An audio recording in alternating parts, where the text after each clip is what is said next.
Hello. I am the curator of stories. Stories of love and hate, greed and beauty, life and death. Stories such as this one.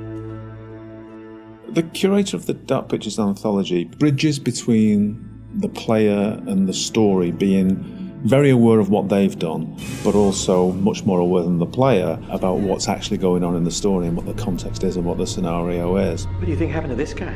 Now, for the first time, for some reason that he himself doesn't even understand, he's been given the opportunity to talk to somebody, and that somebody is the player. As far as he knows, it's always been him that's done this job, and nobody else. And within his library is the story of everybody's life and death. There's even rooms in there that he can't remember ever going in, but he's way too busy to go and explore because there's always another end of life to record and document. Clothes are so important because they provide an insight into the character. They explain where the character's been, they describe where he's going, they suggest motive. We want the audience to perceive him as having everything completely in control. So all of the ideas of his clothes being tailored to his body, it's really important to us.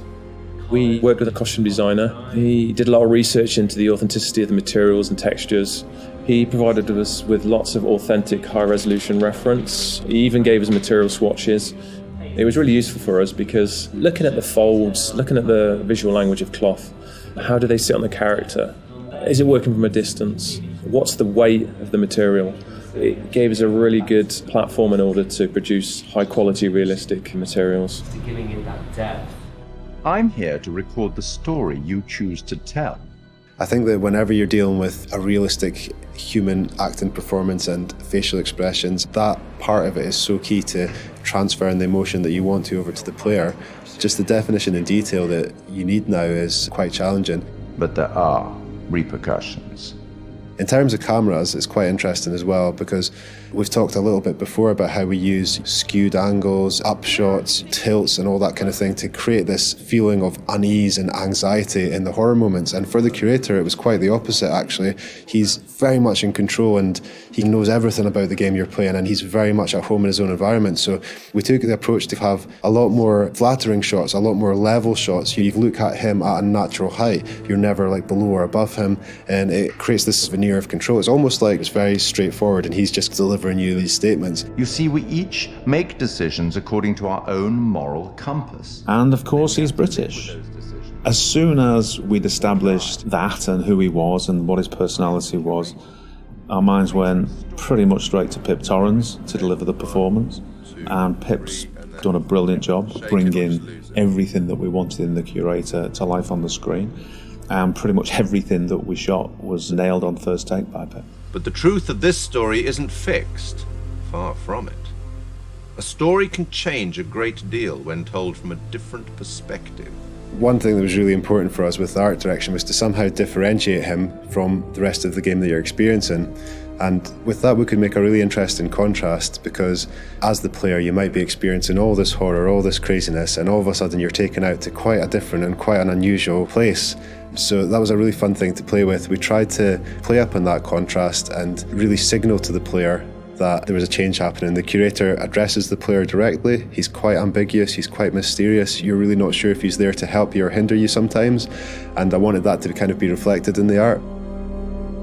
The corridor that he is in at the start of the game and where you see him a lot of times, we wanted to get this feel of an almost infinite corridor that's got this maze-like feel.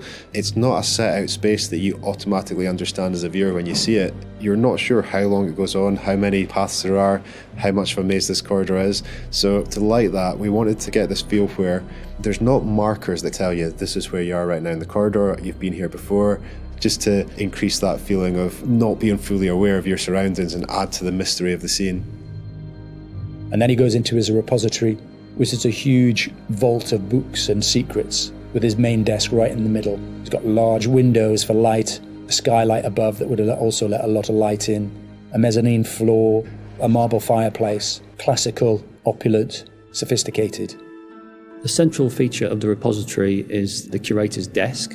So we researched how that might look and wanted to make it look a big, substantial piece of furniture. We added a lot of scroll work and detail to the front and rear. All of the things that you'd expect, the brass fittings for the drawers. There's quite a lot of detail went into that, and we thought we might be seeing that quite close as well again. So in the end, it fits nicely within its environment. It references some of the Victorian era detail that you might see on a piece like that. The creator has the ability to access stories through the pictures on the wall. They're almost portaled through to another world.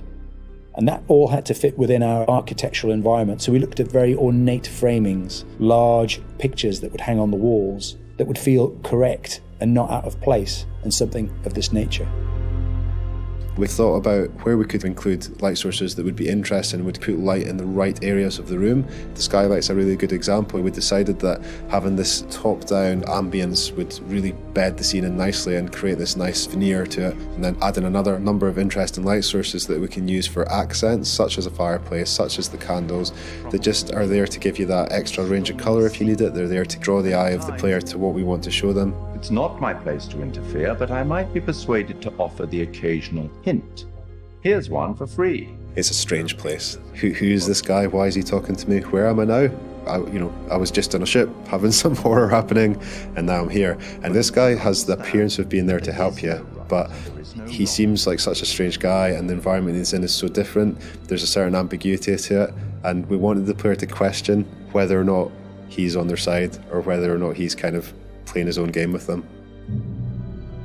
The curator's no ordinary person, and his repository is no ordinary place. And you'll get the chance to see him again in the rest of the Dark Pictures anthology. We will meet again. It's inevitable.